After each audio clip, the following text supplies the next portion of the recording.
Hey guys, welcome back. So today we're out at the range with the new Glock 44 22 long rifle pistol. It's based on the Glock 19 in terms of what its size is. And if you're a Glock 19 owner and a Gen 5 Glock 19 owner, this thing is going to feel just like your carry gun, or if you use a Glock 19 for target practice, your target gun.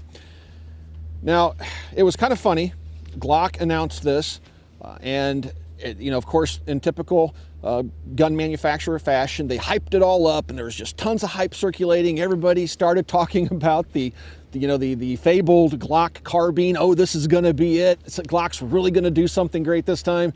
And they said it was a 22 long rifle a 22 long rifle handgun, and everybody went like, wah wah. Seriously, Glock? This is what all the hype was about? It's the gun nobody asked for. There's tons of conversion kits already out there for the Glock. What are you doing? I happen to be of the opinion, once we saw it at SHOT Show, that it was kind of neat. And I had ordered one from Palmetto State Armory just before we left, because they had them in stock just before we left for SHOT Show. And when I came back, I had the pistol here waiting for me. Now, if you are a Patreon subscriber or if you are a YouTube member, you've been following me in my testing of this handgun. I've been posting unedited videos of the gun and me shooting it with different types of ammunition, and we've been having a number of different problems. Now today we're going to start all over again. We're going to show you how this little gun functions with a variety of ammunition. We have some CCI velocitors. These are 40 grain rounds. We have some Remington Golden Bullet Value Pack. These are 36 grain ammunition, hollow points, and this is a very common ammunition type that people will use. We have some mini mags that are 40 grain. We have some standard velocity CCIs, which are 40 grain. We have these 42 grain PowerPoint Winchesters we're going to try out. And then we have some of this AR Tactical. It's basically some CCI ammunition. It's 40 grain ammo. And then we have some Stangers, which are 32 grain. High velocity, has an advertised velocity of 1,640 feet per second, most likely out of a rifle, not a handgun. Then we have some Federal Bulk Pack 36 grain, some Federal Bulk Pack 38 grain, and some Federal Bulk Pack 40 grain. Now this is the ammunition, the 40 grain stuff, that I've had the best luck with. The first 60 rounds I fired out of the handgun, which I posted some GoPro footage of. The gun had no problems whatsoever. It ran it flawlessly. So that's what we're going to start off with our testing here this afternoon. Now I was able to secure some extra magazines, and I have 5 of them now. These are 30 bucks a pop. If you can find them in stock, good luck.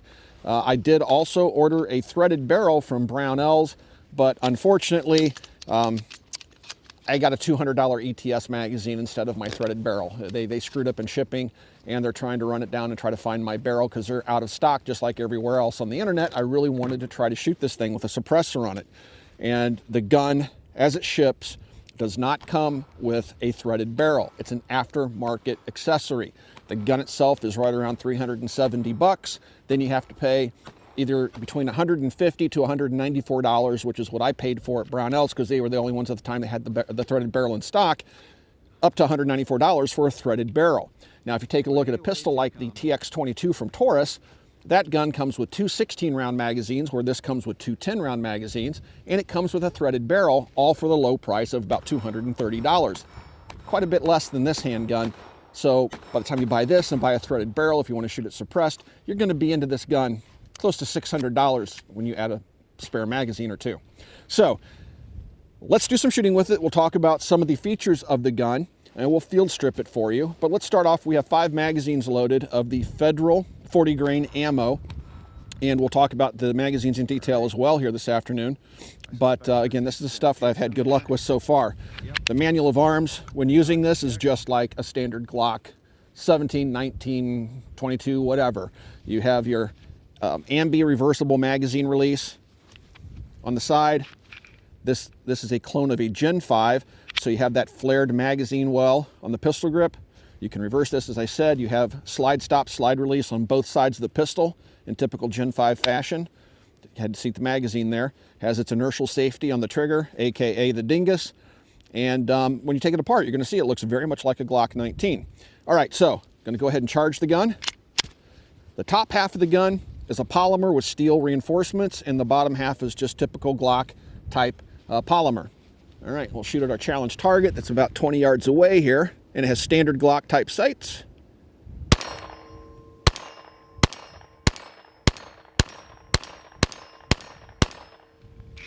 And just like previously, these 40 grain rounds seem to work okay. As soon as I say that, we're going to run into problems. Some more of the Federal 40s.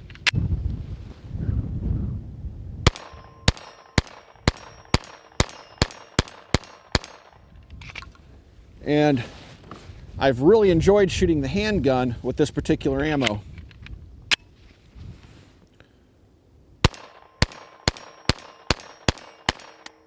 All right, so there was a click, no bang. We'll give it a second here. Now, I've had this problem in the past. I've had several rounds in my testing where we've had light primer strikes. And I think that's what just currently happened. So I'm gonna drop the magazine out of the gun. We still have rounds left. I've left it pointed downrange safely long enough here, so I'm gonna go ahead and take that round out of the chamber. And there was no round in the chamber. So this is another problem I've encountered with the Glock. It will override rounds in the magazine. So it failed to pick up another round out of the magazine. As you can see, the magazine is holding the round just fine.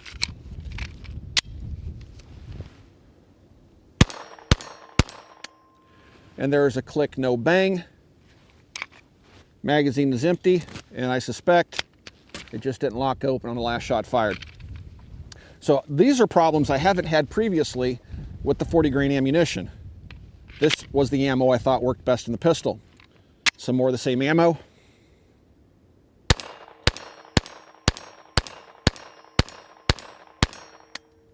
Click, no bang. The magazine, as you can see, is firmly inserted. The latch is not protruding, it's in the gun. Just leave it pointed downrange for a second. We still had ammunition in the magazine. And then let's see. It just overrode the round in the magazine once again. There is nothing inside there. So it just failed to pick up that round. This is a brand new problem. I was expecting to have problems this afternoon. This is a new one. All right, then it locked open.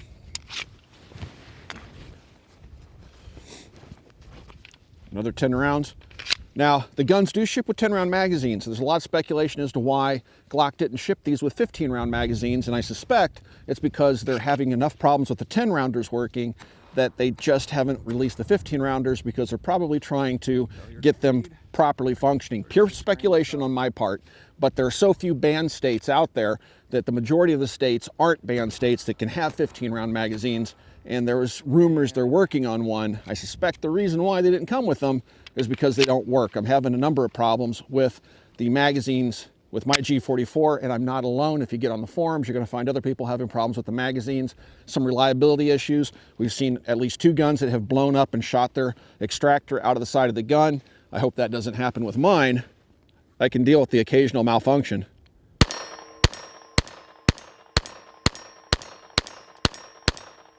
All right, so gun's empty, locked to the rear, set it over here. Now let's talk about loading magazines here really quick. We'll try some of this 36 grain ammunition. The magazine has little tabs on either side, and you can pull these tabs down, which makes loading the magazine very easy. It's a really good design. So you just pull that down, drop a round in, and these are hollow points. When you get to about the 7th round, you're going to notice that the rounds want to start to nose down. Part of the magazine is part of the feed system. This little lip here in the front helps to guide the bullet into the chamber. Now, see what happened right there? See how that nose, that bullet's starting to point down? All right, we'll just keep loading here. Again, that bullet's starting to point more and more down. Now it popped up, pointing down again. And this gets back to what we call the trick on the forums. See how that round is sitting nose down? That could cause a feeding issue. Now, if you flick the magazine, see how that nose pops up? Now that round should feed okay. Now, some people will still have feeding issues despite that, but I've had more than one round nosedive into the magazine because I hadn't done the trick. The other trick is to hold it inverted and flick it, and that will get that top round to sit with its nose up. But even then, it's not guaranteed to feed with some types of ammunition in my experience and my testing thus far. And I've fired hundreds and hundreds of rounds with this gun. I did clean it up and lubricate it before this range session. All right, I think that's 10 rounds, yep. So there you go, there's a really good example of a bullet not setting properly in the magazine. Now, that's just me loading it, right? So let's go ahead and shoot these two magazines really quick. You can see the different orientation of the rounds in relation to the nose of the magazine. This one may very well feed, but I just wanted to show you that in loading these, you do have to be careful and be aware of how that top round stacks. So let's take the first one that has that nose down attitude and see if it causes a problem. It may not, okay? It did. This is a common failure I had with the gun using a wide variety of ammunition that was lighter weight than 40 grain bullets. So you'll see that that round nosedived hardcore into the magazine. To clear it, I'm just going to lock the slide to the rear. Pull this out, and you can see that bullet's sitting there nose down. If I do the trick, see how that bullet sets up now? Now that's probably a little too high. So you can kind of push it back down. Now, where this might be an issue, if you're using this for training and you have magazine pouches and that round gets pushed down because you push it down to the magazine pouch and you push the nose of that round down, where it's not setting like this, when you go to reload during your practice, you're going to have a failure to feed on that first round.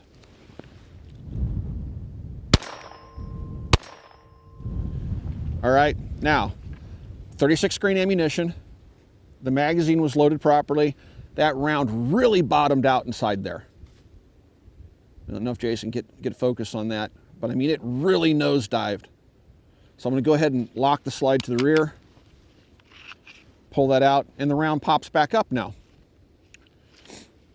That was while firing, we had it nosedive into the magazine. Okay, there was a click, no bang. Rounds in the magazine. Different mag, and once again, it failed to pick up a round out of the magazine. It's just not picking rounds up for whatever reason.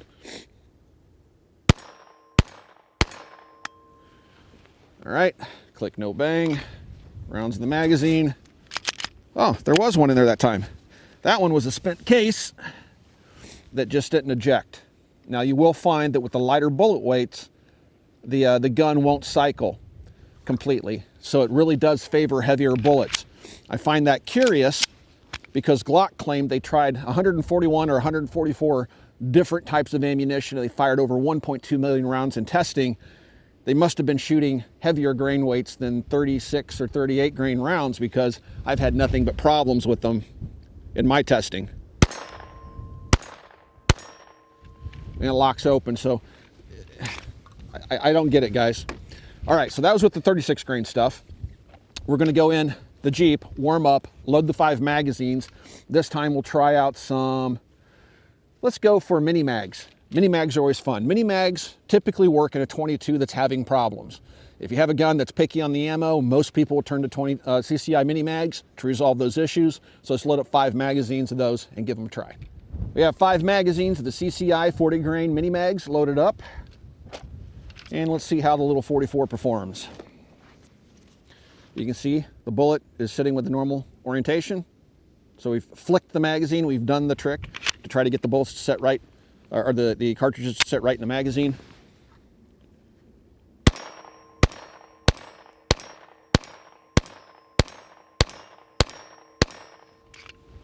One down.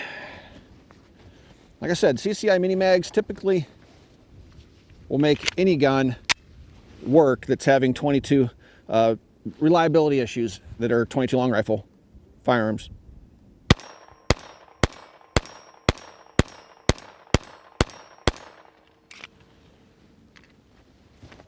These feel a little bit warmer, and they seem to be working pretty good.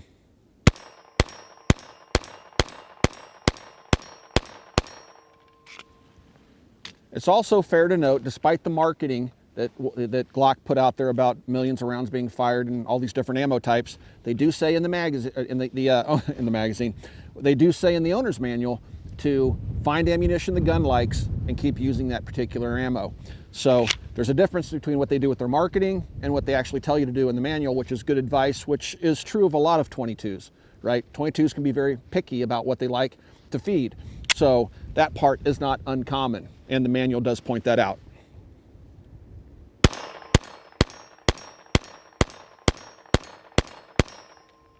All right, 1, 2, 3, 4, got one left.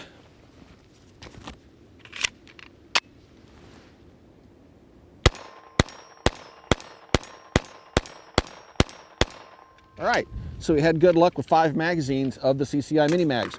Let's load up some different type of ammunition and see how the little gun works. All right, so now we have 5 magazines of the CCI Standard Velocity 22 long rifle. It's a 40 grain bullet doing around 1,000 feet per second. We'll set that aside and do some shooting. Today's actually been a pretty good day compared to some of the other days I've had while out shooting the 44. All right, so that's a common problem I've seen with other ammunition, and that's the round was sitting perfectly fine. I can show you what the magazines look like in my pocket. The rounds, that's how they normally sit. Many times that it will fail to feed, it'll ram into the barrel hood like that and cause a malfunction, and that's just on the first round. And so if you're using this thing for training purposes, you may run into this problem quite a bit. I've ran into this problem in the past, like every other magazine sometimes. I even had one time, I'll show you guys in video, where it tried to load the round like this, hit the barrel hood, but the round slipped up somehow and the slide closed and it stovepiped a live round. So not unfortunately on that uncommon. Let's see if I can get that round to chamber. Nope, it just fell out, so I'm just gonna leave it on the ground. You can see how that bullet's setting after that malfunction. It seems like that bullet's setting a little low. I'll pull it back a little bit, see if we can get it to feed, and it fed. All right.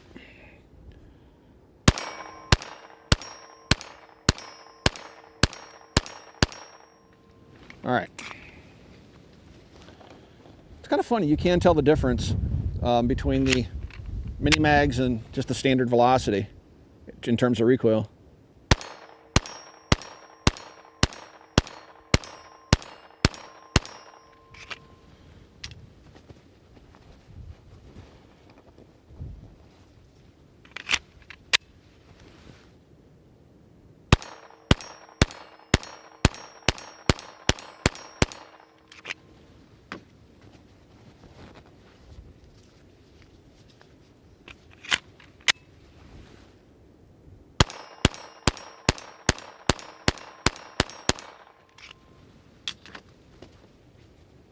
Again, this thing's behaving pretty good for me today.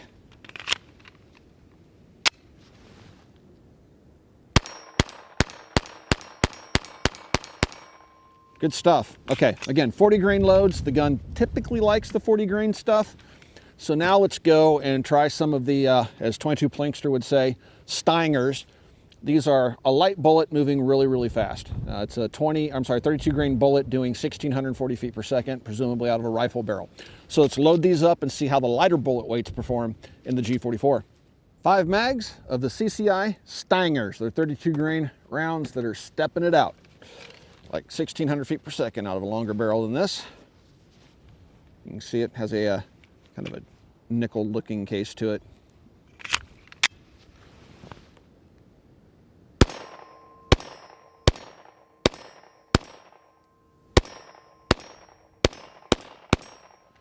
Wow, those little guys actually are pretty warm. A little bit more recoil than the 40 grain standard velocity.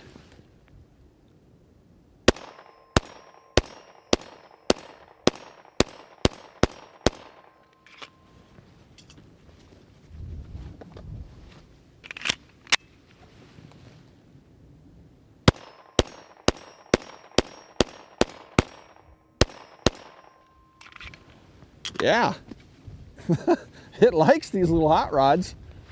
That's surprising.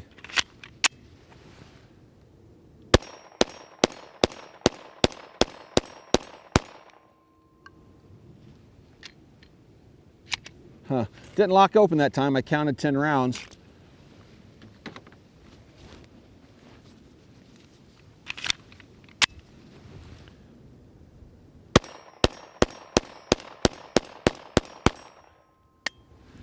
For whatever reason, it's not locking open on those 32s every once in a while. All right, let's load it up and try some different bullet weights. Let's go with the 38 grain Federals. The reason why we're showing the gun functioning with different types of ammunition is because of how many reports we've seen on the discussion forums about the Glock 44 having problems with feeding. You know, as I pointed out earlier in the video, we've had some Glocks that have gone off out of battery. A good friend of mine had his go off out of battery. When that happens, sometimes it blows its extractor out and the polymer slide, we've seen cracks coming back. But I don't think those types of failures are commonplace at all. I think the most common failures people are experiencing are mostly related either to underpowered ammo the gun doesn't like or magazines. Magazines might be causing the problems with feeding with some types of ammunition. All right, so now we have some 38 grain Federal bulk pack. This is ammunition I shoot quite often.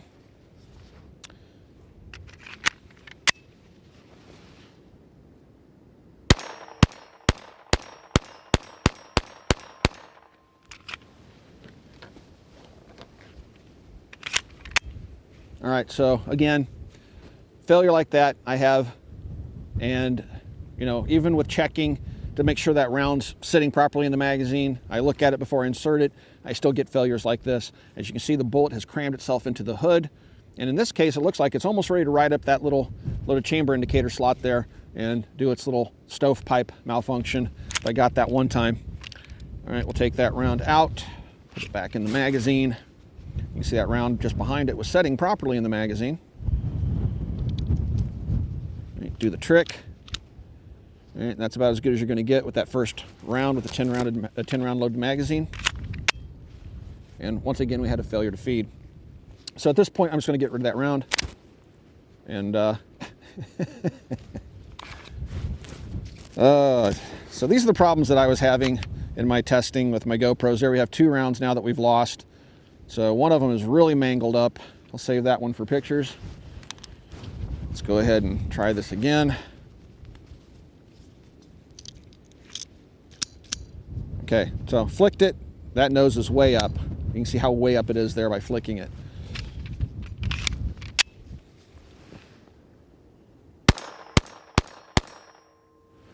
And stovepipe. Now again, this is with 38 grain Federal bulk pack. And I've seen these types of issues before.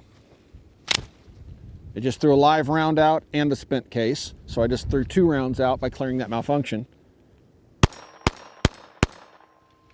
And then she locked open. Now this very well may be ammo related, okay? Round sitting there fine, chambered.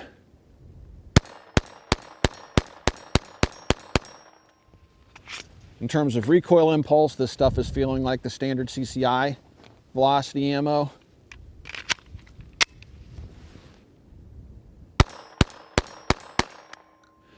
Click, no bang. There's a failure to extract and eject.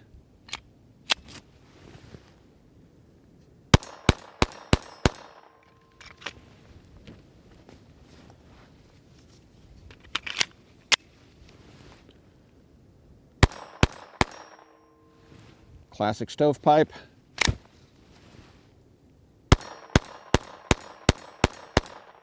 All right.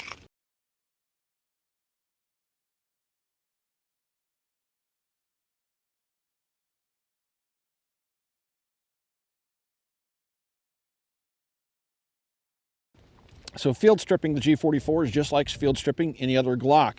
Make sure that magazine's out, check the chamber, make sure it's empty. Then I'm gonna go ahead and let that slide go home. I'm gonna pull the trigger, point it in a safe direction to let that striker go, pull the slide slightly to the rear, pull down on the tabs, and the upper and lower halves will come apart. On the inside, this looks just like a Glock 19.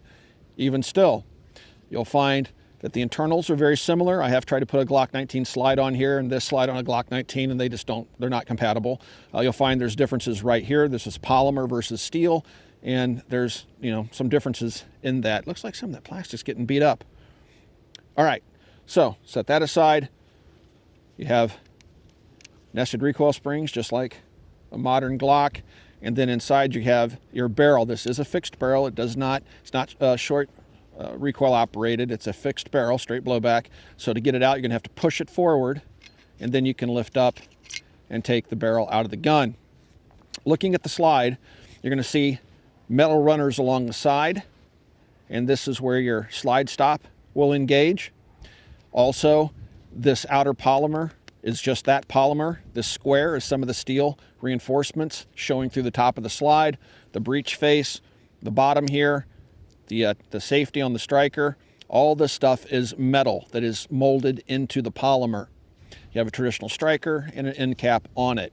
You have standard Glock sights, so you can replace these with different sights if you would like. The sights that come with the gun have your typical white painted U in the rear front dot, on the front sight, a white dot, and this rear sight is adjustable with a fine screwdriver for both elevation and windage. I found that my gun shot straight to point of aim and shot really good groups at about 15 yards, and I was thoroughly impressed with it. So this definitely shoots to point of aim. Now I know 22 Plankster said he could not get his gun to zero. He was unable to get that rear sight down low enough to get it on target. It kept shooting over his target, so he wasn't happy. My gun came perfectly zeroed right out of the box. Putting it back together, drop your barrel in, push it forward, slide it back, take your recoil spring, pop that sucker in there, like that. Make sure it's sitting on its perch. I do want to take a quick look inside here. That polymer looks like it's getting a little beat up. Not bad. Okay, so then you just take the slide, set it on your metal frame rails, draw it to the rear until it clicks and it locks itself back together, and quick function check, and the gun is back together. For whatever reason, it's not going home now.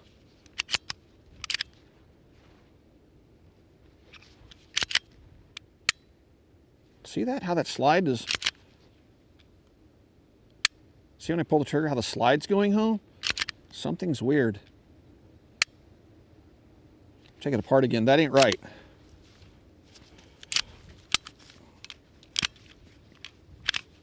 Just noticed that.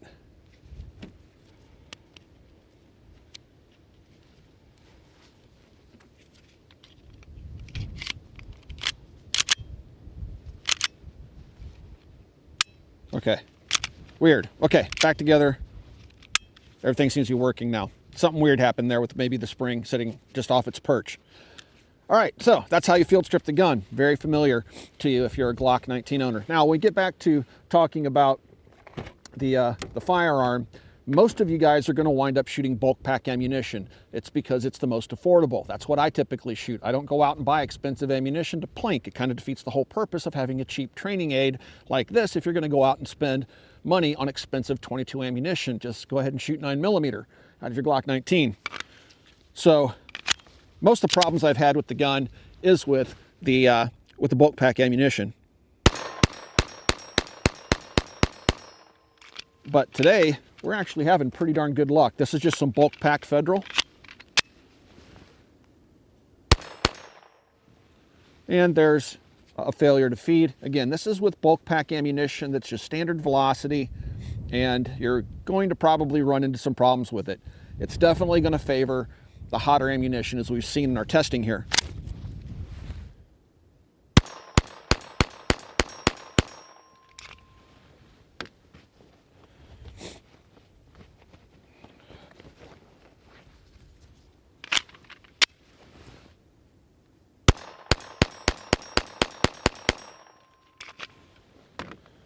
But all in all, there's not a horrible amount of malfunctions this afternoon. It's doing surprisingly well. My previous testing was far worse. And by the way, this is the 36 grain Federal ammunition that I'm using, bulk pack.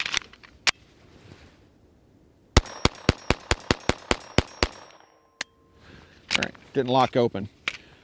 All right, so what do I think about the gun?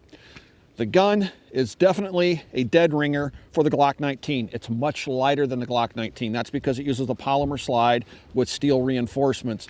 The lower half, straight up Glock. The trigger pull on this thing is just like your Glock 19, although I would say the trigger's actually heavier than your standard Glock 19. You have take up, it hits a shelf, pretty heavy break, and then I'll show you the reset. Resets right there. That's full release. Yeah, it's just a heavy trigger pull, but it's going to be very similar to the Glock 19 that you have, assuming you haven't modified the trigger. Now, I've read reports online. I've not attempted it with this handgun, but people are saying that there are parts commonality with standard Glocks, so drop-in triggers, some of them may actually work in this gun, but you certainly can use aftermarket sights on the gun, which is a good thing. Now, it's not cut for the MOS system, so you're not going to be mounting red dot sights on it. Given this is polymer, I don't know, maybe somebody out there will figure out a way to put a red dot sight on it if you're so inclined to do so. The gun, I think I paid $379 for this one. I think that's pretty high priced for a 22 that comes with 10-round magazines. It's rumored they're going to release 15-round magazines, but dang it, Glock, you should have put 15-round magazines in the box. If you're having problems with engineering and haven't got those perfected yet, just wait until you get the magazines perfected, because it sucks having 10-round magazines. I want 15, but they're rumored to come later. The gun does not come with a threaded barrel. It is an option. It's a $194 option on the Brownells website. So if you want to buy the gun and you want to run it suppressed, you're going to have to invest another $200 possibly. Now, I have seen them listed as low as $150, $160, but everybody's perpetually out of stock. I don't have one here because of a mistake in shipping from Brownells. We'll save that for a different video. But yeah, Glock should have included that. I can buy a $230 TX22, which runs every type of ammunition. I've never had a magazine problem. I haven't cleared a single malfunction from it, and it comes with a threaded barrel right out of the box. So would I take this over that TX22? No, I think the TX22 is a better value. But if you're a Glock 19 owner and you want something that allows you to train with more affordable ammunition, you may want to check out the Glock 44. Get on the forums, read some of the reports people are having, and see if it's going to be something that's going to work for you. In my experience, it doesn't work all that great with bulk pack ammunition, but the malfunctions, especially this afternoon, are few and far between. Guys, if you'd like to support us here at the Military Arms Channel, the best way to do that is to become a Patreon supporter. There's a link down below. Also, you can become a YouTube member, and there is a little join button just underneath the video player. Click that join button, check out some of the perks, and consider becoming a member. And there you get all sorts of extra content for our viewers that actually support us. And please swing by and check out coppercustom.com. Guys, thanks for 12 years of support. We'll talk to you guys soon.